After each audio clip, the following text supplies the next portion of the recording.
Target salute guys, आज हम करने जा रहे हैं क्लास 8 सोशल स्टडीज का चैप्टर 7 फैक्टर्स ऑफ प्रोडक्शन। आपको तो मालूम ही है, जैसा कि हमारा स्टाइल है, एकदम सिंपल रखते हुए चैप्टर को फटाफट कंप्लीट कर लेंगे। Let's start.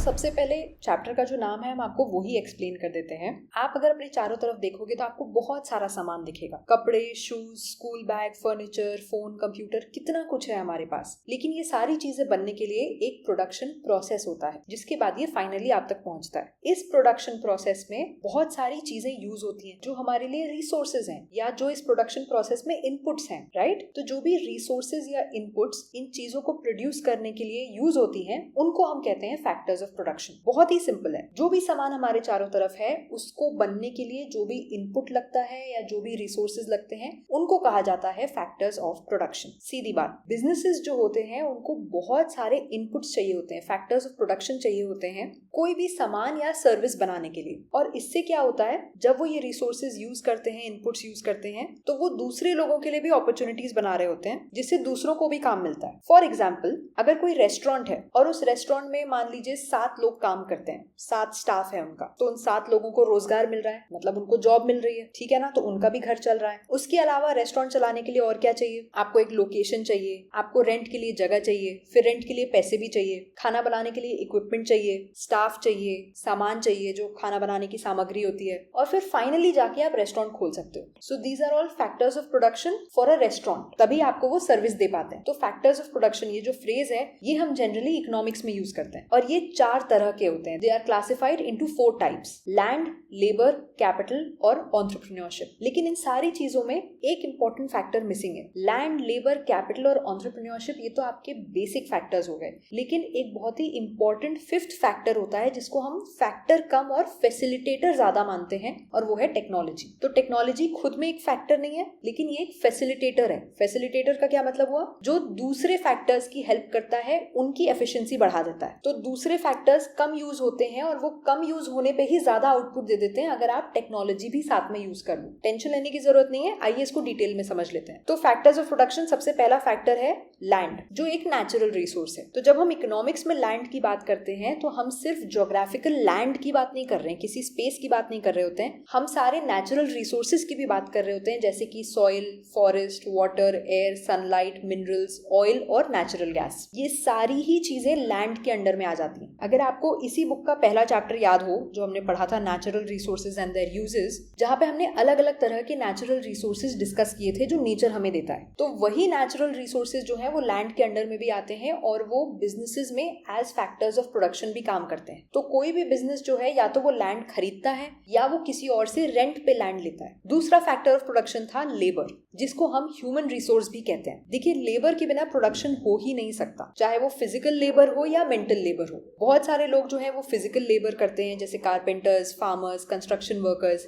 और बहुत सारे लोग जो है वो मेंटल लेबर करते हैं, जैसे कि डॉक्टर्स, टीचर्स। तो चाहे आप कोई भी काम कर रहे हो, सबके लेवल ऑफ फिजिकल स्ट्रेंथ अलग होती है, नॉलेज अलग होती है और स्किल अलग होती है। किसी में फिजिकल एफर्ट ज्यादा यूज होता है, किसी में मेंटल एफर्ट ज्यादा यूज होता है, और सभी लोग जो है वो अपने काम के थ्रू सोसाइटी में कंट्रीब्यूट कर रहे होते हैं, उनके काम का कुछ ना कुछ फायदा हो रहा होता है। तो पीपल एज अ रिसोर्स बहुत बड़ी चीज है। ह्यूमन बींग्स जो है वो बहुत इंपॉर्टेंट रोल प्ले करते हैं इकोनॉमिक एक्टिविटीज में और सारे प्रोडक्शन प्रोसेसेस में। क्यों? क्योंकि वो अपनी नॉलेज लगाते हैं, स्किल लगाते हैं और डिसीजन मेकिंग एबिलिटी लगाते हैं, जिससे फाइनली गुड्स और सर्विसेज तैयार होते हैं। फॉर एग्जाम्पल, एक पुलिस ऑफिसर जो है वो सोसाइटी में लॉ एंड ऑर्डर मेंटेन रखते हैं। साइंटिस्ट जो है वो नई चीजों की डिस्कवरी करते हैं। शेफ जो है वो नई रेसिपीज बनाते हैं। तो इन सबको एक स्पेशल सेट ऑफ नॉलेज चाहिए, एक स्पेशल सेट ऑफ स्किल्स चाहिए। साइंटिस्ट का काम जो है वो पुलिस ऑफिसर नहीं कर सकते। तो अपने अपने काम में जो भी फिजिकल या मेंटल एफर्ट लोग लगाते हैं, उसको हम लेबर बोलते हैं। लेकिन लेबर और ह्यूमन कैपिटल में क्या डिफरेंस है? जैसा मैंने आपको बताया, जो भी मेंटल या फिजिकल एफर्ट लोग अपने काम में लगाते हैं, उसको हम लेबर बोलते हैं। लेकिन लोगों की जो भी स्पेशलाइज्ड स्किल होती है, नॉलेज होती है, एबिलिटीज होती है या एक्सपर्टीज होती है, उस लेबर को करने के पीछे, उसको हम ह्यूमन कैपिटल बोलते हैं। तो ह्यूमन कैपिटल जो है वो लेबर से एक बड़ा टर्म टर्म है। लेबर मतलब सिंपली काम करना, लेकिन उसको क्वालिटी से करना और एफिशिएंसी से करना, अच्छे से करना, उसको कहा जाता है ह्यूमन कैपिटल। अगर कोई इंसान सिर्फ लैब में काम कर रहा है विदाउट एनी साइंटिफिक नॉलेज, तो वो लेबर तो लगा रहा है लेकिन उसके पास ह्यूमन कैपिटल नहीं है, क्योंकि लैब में काम करने के लिए जो भी साइंटिफिक नॉलेज चाहिए, स्किल चाहिए, वो उसके पास नहीं है। डिफरेंस समझ में आ गया? कुछ इंपॉर्टेंट वर्ड्स का मतलब समझ लेते हैं ह्यूमन कैपिटल से रिलेटेड। स्किल का क्या मतलब हुआ?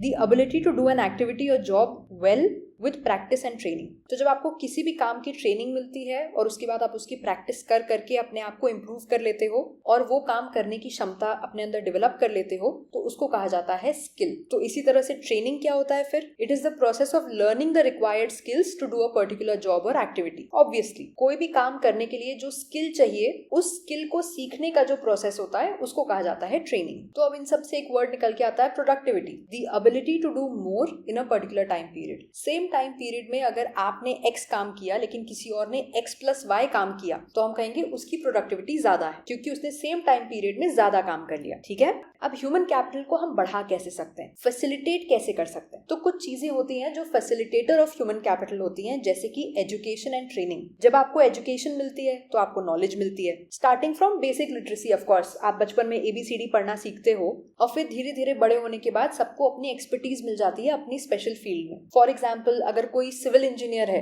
तो वो जो भी उसने पढ़ाई करी इंजीनियरिंग में, उसको यूज करके बाद में रोड्स बनाते हैं, ब्रिजेस बनाते हैं, तो नॉलेज तो हमने वहां यूज कर ली, ठीक है। लेकिन अब अगर उसी रोड को या उसी ब्रिज को वो ज्यादा ड्यूरेबल, ज्यादा कॉस्ट एफिशिएंट और ज्यादा इको फ्रेंडली बना सके, तो वो और भी अच्छी बात होगी। तो उसके लिए क्या होता है, उसके लिए फिर आगे इंसान ट्रेनिंग्स लेता है। एक बार जो पढ़ाई कर ली फिर वो जिंदगी भर काम आए, ये जरूरी नहीं है। आपको अपनी नॉलेज को अपग्रेड करते रहना चाहिए लाइफ भर। इसीलिए कहा जाता है कि पढ़ाई कभी खत्म नहीं होती और नॉलेज कभी वेस्ट नहीं जाती। इंसान को जीवन भर सीखते रहना चाहिए। दूसरा फैसिलिटेटर जो ह्यूमन कैपिटल को बढ़ाता है वो है हेल्थ केयर। अगर आपकी हेल्थ अच्छी होगी तो आप अच्छा काम कर पाओगे। जो बच्चे अक्सर बीमार पड़ जाते हैं बचपन में, वो स्कूल मिस करते हैं, उनकी नॉलेज और एजुकेशन पीछे रह जाती है। जिनकी हेल्थ अच्छी होती है उनका कॉग्निटिव डेवलपमेंट अच्छा होता है। कॉग्निटिव वर्ड का मतलब होता है the process of learning, knowing और अंडरस्टैंडिंग। किसी भी चीज को याद करना, समझना या सीखना, उस चीज को कहा जाता है कॉग्निटिव। तो जब आप थके नहीं होते हो, जब आप फिजिकली और मेंटली एकदम हेल्दी होते हो, तो आप कम समय में ज्यादा अच्छा काम कर पाते हो और ऑफ कोर्स उससे ह्यूमन कैपिटल बढ़ता है। तो ये दो चीजें तो हो गई फैसिलिटेटर ऑफ ह्यूमन कैपिटल। लेकिन कुछ चीजें हैं जो ह्यूमन कैपिटल को इम्पैक्ट करती हैं, जिनका आप चाहो या ना चाहो उनका असर ह्यूमन कैपिटल पे हो ही जाता है, जिनको हम कहते हैं सोशल एंड कल्चरल इन्फ्लुएंसेस। तो ये इन्फ्लुएंस कहाँ से आता है? हर जगह से आता है। हमारे घर से आता है, हमारी सोसाइटी से आता है, हमारे देश से आता है और इस दुनिया से भी आता है। हमारे घरों में कैसा माहौल है, हमारी सिटी में, हमारी कंट्री में कैसा माहौल है, लोग हार्ड वर्क को कितनी इंपॉर्टेंस देते हैं, इन सारी चीजों से किसी भी इंसान की सोच डेवलप होती है। अगर किसी देश का कल्चर है मेहनत करना, कंटिन्यूअसली इंप्रूव करना और चीजों को अच्छी तरह से अकम्प्लिश करना, तो वो देश हमेशा आगे बढ़ेगा। फॉर एग्जाम्पल, एक जापानीज कॉन्सेप्ट होता है जिसको कहा जाता है काइजेन, जिसका मतलब होता है कंटिन्यूअस इंप्रूवमेंट, हमेशा इंप्रूव करते रहना। इस कॉन्सेप्ट को जापान में मिड 1940s से लगाया जा रहा है और इसी की वजह से जापान के जो लिविंग स्टैंडर्ड्स हैं वो इतने अच्छे हैं। अब बात सिर्फ ये नहीं है कि हमने मुंह से बोल दिया कंटिन्यूअस इंप्रूवमेंट करना है। जब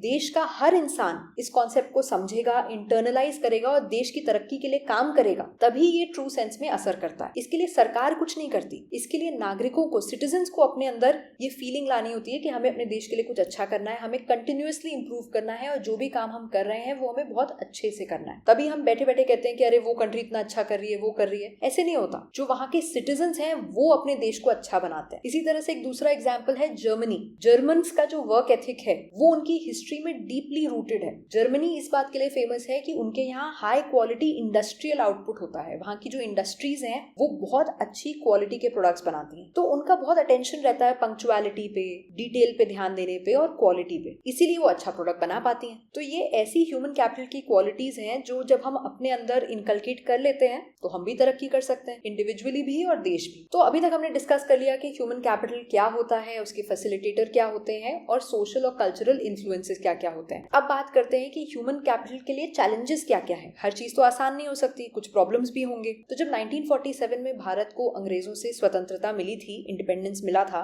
तब से अब तक अगर देखा जाए तो हमने ह्यूमन कैपिटल में बहुत ज्यादा तरक्की कर ली है। लिटरेसी मतलब लोग कितना पढ़े लिखे हैं, ये एक बहुत इंपॉर्टेंट कैरेक्टरिस्टिक है किसी भी पॉपुलेशन की, जिससे उनकी स्किल्स को, उनकी प्रोडक्टिविटी को इम्प्रूव किया जा सकता है। तो अगर हम 2023 की बात करें तो इंडिया का जो अडल्ट लिटरेसी रेट है वो मेल्स में 85% था और फीमेल्स में 70% था एज पर वर्ल्ड बैंक। तो अडल्ट लिटरेसी रेट क्या होता है? इसका मतलब कितने परसेंट लोग, कितने प्रतिशत लोग जो हैं जिनकी एज 15 इयर्स या उससे ज्यादा है जो पढ़ लिख सकते हैं, और अगर उनको शॉर्ट सिंपल सेंटेंसेस दिए जाएं पढ़ने के लिए, लिखने के लिए, तो वो कर सकते हैं। तो हमने बहुत जगह प्रोग्रेस कर ली है, लेकिन अभी भी बहुत सारे ऐसे चैलेंजेस हैं जो हमें ओवरकम करने हैं। अगर हम 2024 का इकोनॉमिक सर्वे ऑफ इंडिया देखें तो इंडिया में 65% लोग जो हैं वो 35 इयर्स से कम की एज के हैं। तो इसका मतलब इंडिया की जो पॉपुलेशन है उसमें एक बहुत बड़ी पॉपुलेशन यंग और प्रोडक्टिव लोगों की है। इसको कहा जाता है डेमोग्राफिक डिविडेंड। जब किसी भी कंट्री की बहुत बड़ी पॉपुलेशन जो है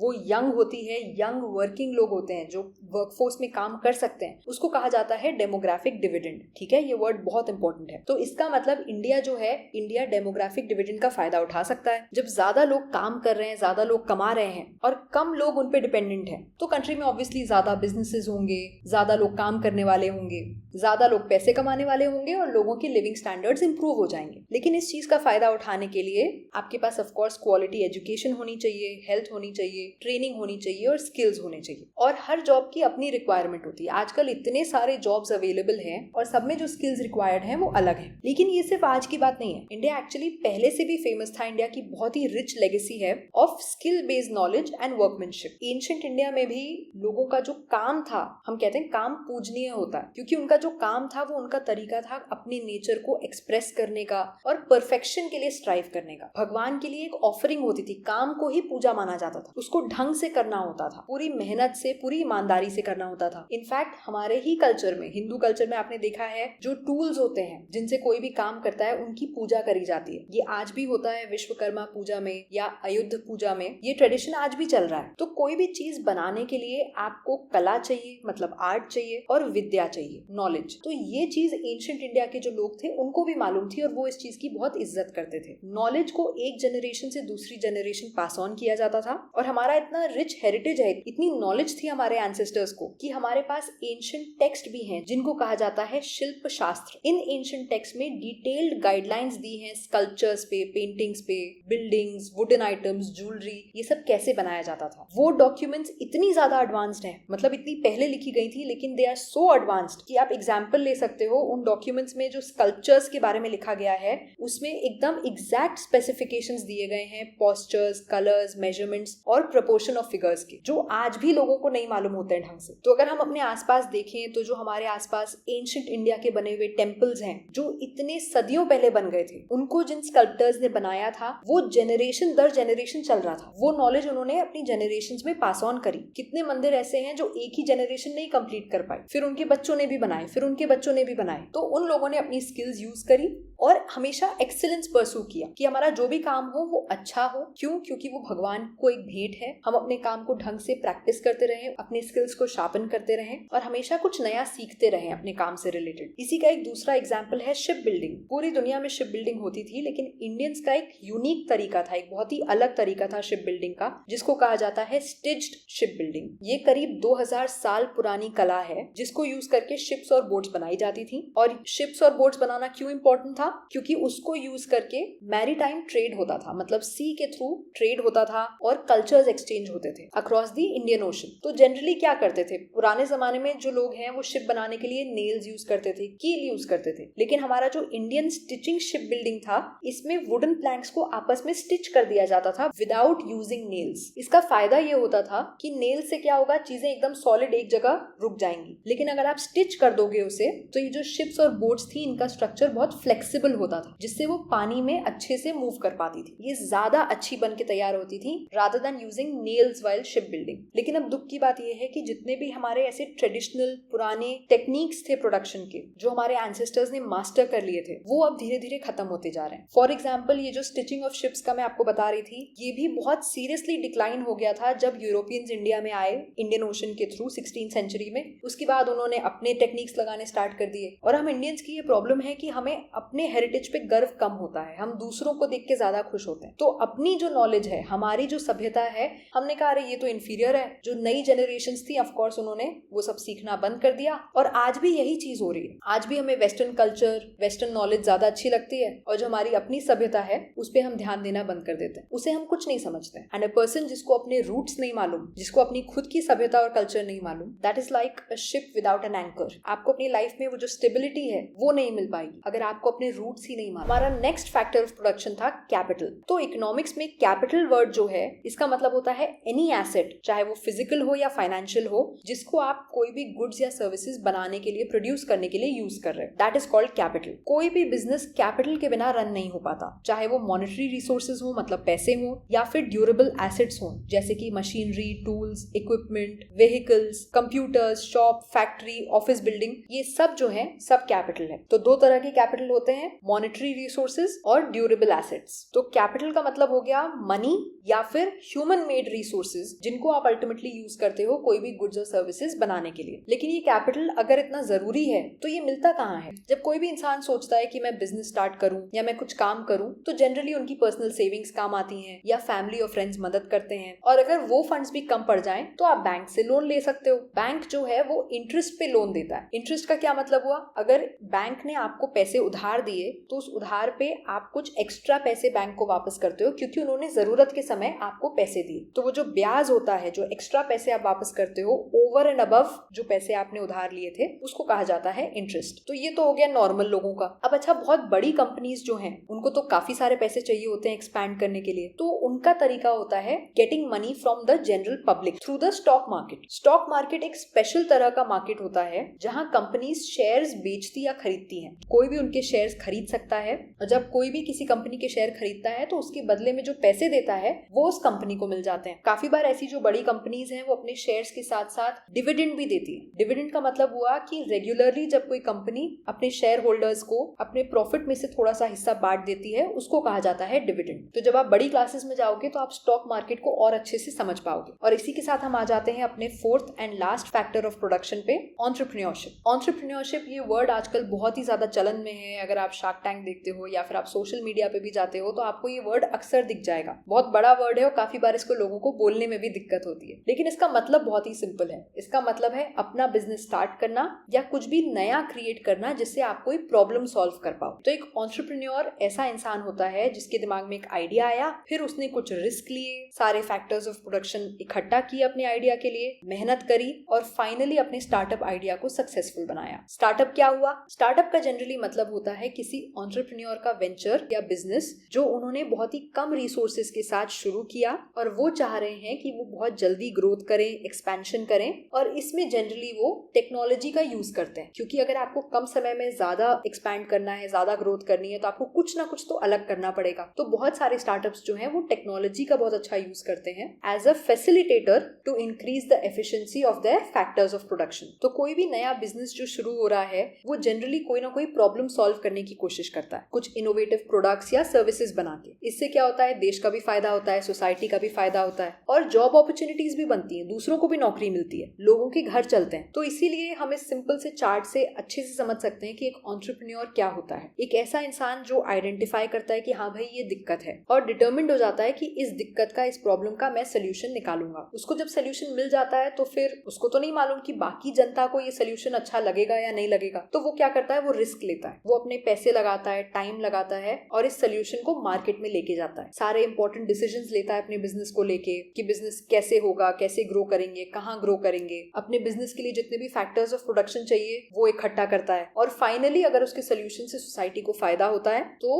entrepreneur contributes to the welfare of the society. इसका एक बहुत अच्छा एग्जांपल आपकी बुक में दिया है mister JRD Tata. JRD Tata का पूरा नाम था Jahangir Ratanji Dadabhai Tata, and he is considered one of the greatest entrepreneurs of India. इन्होंने मॉडर्न इंडिया बिल्ड करने में काफी इंपॉर्टेंट रोल प्ले किया। ही वाज बोर्न इन 1904 और अल्टीमेटली ये टाटा ग्रुप के हेड बने, जो one of the largest business है ऑफ कोर्स हमारी कंट्री में। तो इनका ऐसा मानना था कि बिजनेस जो है वो सिर्फ पैसे कमाने के लिए नहीं होता, पैसे भी कमाओ बट सोसाइटी की हेल्प भी करो। इन्होंने इंडिया की फर्स्ट एयरलाइन स्टार्ट करी थी, टाटा एयरलाइंस, 1932 में, जो बाद में बन गई एयर इंडिया। JRD टाटा की ही लीडरशिप के अंडर में टाटा ग्रुप ने बहुत सारे एरियाज में एक्सपैंड किया, जैसे स्टील, कार्स, पावर और केमिकल्स। JRD टाटा फेमस थे अपने एम्प्लॉइज का ध्यान रखने के लिए, अपने वर्कर्स का ध्यान रखने के लिए, उन्हें अच्छी वर्किंग कंडीशंस प्रोवाइड करने के लिए। तो ऑफ कोर्स इनके पास विजन था, मेहनत करते थे और ईमानदारी से काम करते थे। इनको 1992 में भारत रत्न दिया गया था, जो इंडिया का हाईएस्ट सिविलियन अवार्ड है। तो जब इन्होंने शुरू किया था, ये एक एंटरप्रेन्योर थे। तो हमने अपने चारों फैक्टर्स ऑफ प्रोडक्शन के बारे में बात कर लिया, लेकिन अब हम बात करेंगे फैसिलिटेटर के बारे में, टेक्नोलॉजी। तो हमारे पास जो भी साइंटिफिक नॉलेज होती है, जब हम उसको अप्लाई करते हैं किसी भी तरह से, तो उसको कहा जाता है टेक्नोलॉजी। फॉर एग्जाम्पल, अगर आप लाइट को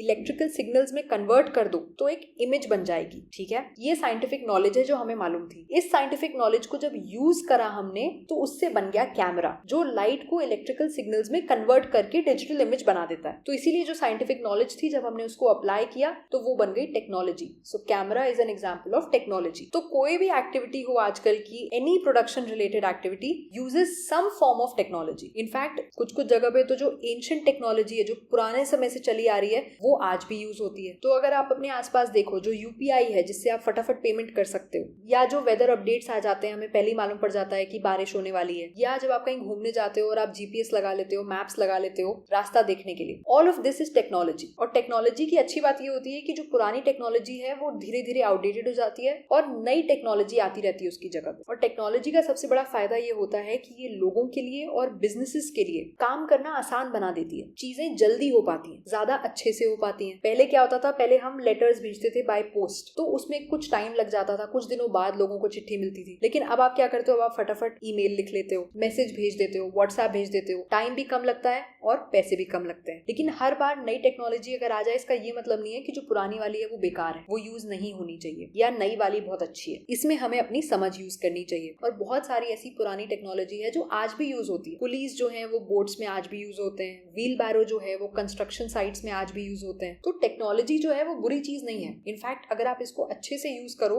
तो इसके बहुत सारे फायदे हैं, स्पेशली एज स्टूडेंट्स। आजकल बहुत सारे ऑनलाइन कोर्सेज अवेलेबल हैं जिसको स्टूडेंट्स ले सकते हैं, अपनी स्किल्स इंप्रूव कर सकते हैं। जैसे कि हमारी गवर्नमेंट ने भी स्टार्ट किया है, ऑनलाइन कोर्सेज ऑफर होते हैं जिनको कहा जाता है Swayam, study webs of active learning for young aspiring minds. Swayam में आपको कोर्सेज मिलेंगे फॉर ग्रेड 9, क्लास 9 ऑनवर्ड्स, जो ऑपरेट करते हैं on massive open online courses. तो ये सब ऑनलाइन कोर्सेज हैं on different topics like robotics, aquaculture, textile printing, जो फ्री ऑफ कॉस्ट हमारी गवर्नमेंट ऑफर कर रही है स्टूडेंट्स के लिए। आप अपनी पेज पे जब चाहो तब उसको पढ़ सकते हो, उससे सीख सकते हो, कभी भी कहीं से भी, और अपनी नॉर्मल पढ़ाई या नॉर्मल काम करने के साथ साथ। इसी तरह से गवर्नमेंट का जो नेशनल करियर सर्विस है, वो ऑनलाइन पोर्टल्स हैं जहां से लोग जॉब्स ढूंढ सकते हैं। तो टेक्नोलॉजी का एक बहुत बड़ा फायदा ये हुआ है कि ज्योग्राफिकल बैरियर्स जो है वो खत्म हो गए। अब आप कहीं से भी बैठ के नॉलेज, स्किल्स, जॉब्स ये सब देख सकते हो, लर्न कर सकते हो, चाहे वो इंडिया में हो, इवन अब्रॉड से। तो आपने देखा, हमने सारे फैक्टर्स ऑफ प्रोडक्शन कंप्लीट कर लिए और हमने technology which is a facilitator, हमने उसके बारे में भी पढ़ लिया। लेकिन अब ये समझना बहुत जरूरी है कि how are these factors connected to each other. ऐसा फैक्टर ऑफ प्रोडक्शन किस मात्रा में चाहिए, ये डिपेंड करता है कि आप क्या बना रहे हो, क्या प्रोडक्ट या क्या सर्विस बेच रहे हो। फॉर एग्जाम्पल, अगर हम एग्रीकल्चर या कंस्ट्रक्शन की बात करें, हैंडीक्राफ्ट्स की बात करें, तो वो लेबर इंटेंसिव है। लेकिन यही अगर हम बात करें कि कोई फैक्ट्री जो है वो सेमीकंडक्टर चिप्स बना रही है या सैटेलाइट्स बना रही है, तो वो कैपिटल इंटेंसिव है, क्योंकि उनको उसके लिए ज्यादा पैसे चाहिए, ज्यादा मशीनरी चाहिए। तो ये जो सारे फैक्टर्स ऑफ प्रोडक्शन है, ये एक दूसरे को कॉम्प्लीमेंट करते हैं, एक दूसरे को सपोर्ट करते हैं और आपस में इंटरकनेक्टेड है। अगर इनमें से कोई भी मिसिंग हुआ या आपने उसका गलत यूज किया, तो आपका प्रोडक्शन जो है वो बेकार हो जाएगा, इनएफिशिएंट हो जाएगा या रुक जाएगा। बट जैसे कि हमने टेक्नोलॉजी के केस में बात करी थी, ये एवर इवॉल्विंग चीज है। आज अगर आप एक काम को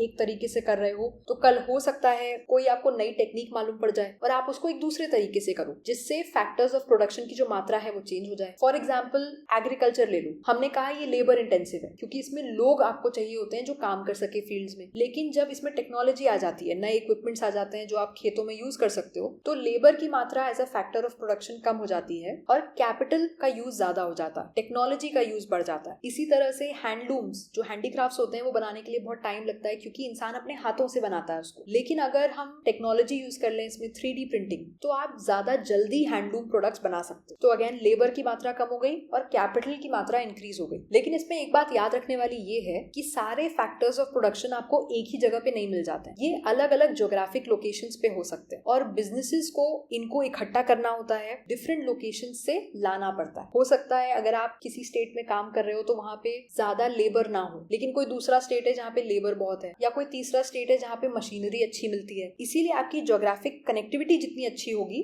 बिजनेसेस जो है वो उतनी आसानी से सारे फैक्टर्स ऑफ प्रोडक्शन को इकट्ठा कर पाएंगे। तो इस चीज को, इस पूरे प्रोसेस को हम कहते हैं सप्लाई चेन। सप्लाई चेन क्या होता है? एक नेटवर्क होता है इंडिविजुअल लोगों का या ऑर्गेनाइजेशंस का, रिसोर्सेज का, एक्टिविटीज का या टेक्नोलॉजी का, जो production and sale of goods में इन्वॉल्व होते हैं। तो इन सारी चीजों का जो नेटवर्क होता है पूरा, उसको हम कहते हैं सप्लाई चेन। काफी बार सप्लाई चेन में दिक्कत आ जाती है, हमें काम करने के लिए लोग मिल गए, कैपिटल मिल गया, लेकिन जो टेक्नोलॉजी है वो नहीं मिल पा रही। वो हो सकता है किसी और देश के पास हो या कहीं दूर से ला रहे हो, तो उससे इस नेटवर्क में प्रॉब्लम आ सकती है। आपके फैक्टर्स ऑफ प्रोडक्शन कंप्लीट नहीं हो पाएंगे। जैसा कि अगर आपको याद हो, कोविड-19 का जो पैंडेमिक हुआ था, उस समय हुआ था कोई भी बिजनेसेस जो दूर की जगहों पे रिलाई कर रहे थे अपने किसी भी फैक्टर ऑफ प्रोडक्शन के लिए, और दूसरी तरफ जो भी बिजनेसेस लोकल इनपुट्स पे डिपेंडेंट थे, उनको उस पैंडेमिक से ज्यादा फर्क नहीं पड़ा, क्योंकि उनको जो भी चाहिए था वो उनके आसपास ही था। इसी तरह से जो एक बहुत ही इंपॉर्टेंट फैक्टर ऑफ प्रोडक्शन होता है ह्यूमन रिसोर्स, वो आपको हर स्टेज में चाहिए होता है, चाहे डिजाइनिंग हो, सुपरवाइजिंग हो, प्रोडक्ट्स को इंप्रूव करना हो, नए प्रोडक्ट को डेवलप करना हो। फॉर एग्जाम्पल, इंजीनियर्स जो हैं वो अपने प्रोजेक्ट मैनेजर्स के साथ मिलके नए प्रोडक्ट डेवलप करते हैं। एंटरप्रेन्योर्स जो हैं वो डिसाइड करते हैं कि रिसोर्सेज को कैसे यूज करना है, या फिर रिसोर्सेज को कहाँ से इकट्ठा करना है, land, factory space, machinery, workers, ये हम कहाँ से लाएंगे। तो कोई भी फैक्टर ऑफ प्रोडक्शन जो है वो इंडिपेंडेंटली काम नहीं करता, ये सभी आपस में इंटरकनेक्टेड होते हैं। एक भी गायब हुआ या कम हुआ या गड़बड़ हुआ तो आपका पूरा प्रोसेस बिगड़ जाएगा। इसका एक एग्जांपल लेते हैं, the process of mobile phone assembly. India जो है वो वर्ल्ड का second largest mobile phone manufacturer है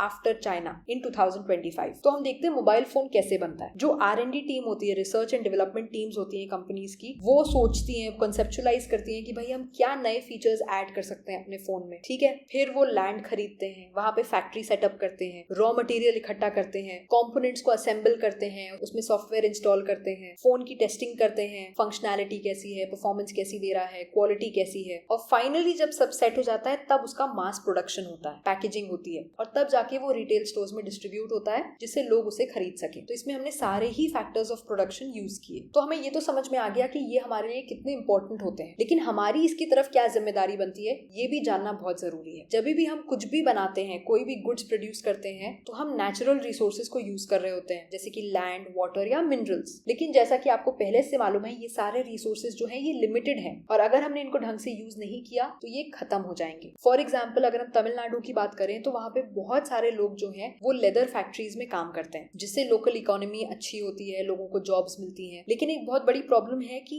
इन लेदर फैक्ट्रीज से जो भी वेस्ट होता है वो सॉइल में जाता है, रिवर्स में जाता है, जिसकी वजह से रिवर्स और सॉइल पोल्यूट हो जाता है। इसका लॉन्ग टर्म में बहुत ही गंदा इम्पैक्ट होता है। इसी तरह से स्मार्टफोन खरीदना सबको पसंद है, कौन सा लेटेस्ट वाला फोन आया चलो खरीद लेते हैं, लेकिन जो पुराने स्मार्टफोन्स हैं अगर आप उनको ढंग से रिसाइकिल ना करो तो इन स्मार्टफोन्स में बहुत ही हार्मफुल सब्सटेंसेस होते हैं, जैसे कि लेड या मर्क्यूरी, जो अगर आप सही से रिसाइकिल नहीं कर रहे हो तो ये ग्राउंड में जाते हैं, पानी में जाते हैं। ये जो पोल्यूशन होता है ये ना सिर्फ एनिमल्स और प्लांट्स के लिए डेंजरस होता है, ये ह्यूमंस के लिए भी बहुत डेंजरस होता है। लेटेस्ट स्मार्टफोन के बिना आप रह सकते हो, लेकिन साफ पानी के बिना आप नहीं रह सकते हो। तो that is why it is very very important कि ये जो कुछ भी नया प्रोड्यूस करने की जो दौड़ है, इसमें हम ये ना भूल जाएं कि हमारे जो नेचुरल रिसोर्सेज हैं उन्हें हमें ढंग से रिस्पॉन्सिबली यूज करना है, जिससे सिर्फ आज का काम ना चले, फ्यूचर का भी काम चले। कैसे हम वेस्ट रिड्यूस कर सकते हैं, पोल्यूशन अवॉइड कर सकते हैं और अपने एनवायरमेंट को प्रोटेक्ट कर सकते हैं व्हाइल मेकिंग दीज प्रोडक्ट्स, ये बहुत इंपॉर्टेंट है। इसीलिए बहुत सारा आपने सुना होगा फैक्ट्रीज और इंडस्ट्रीज से कहा जा रहा है सस्टेनेबल प्रैक्टिसेस लाओ, ऐसे काम करो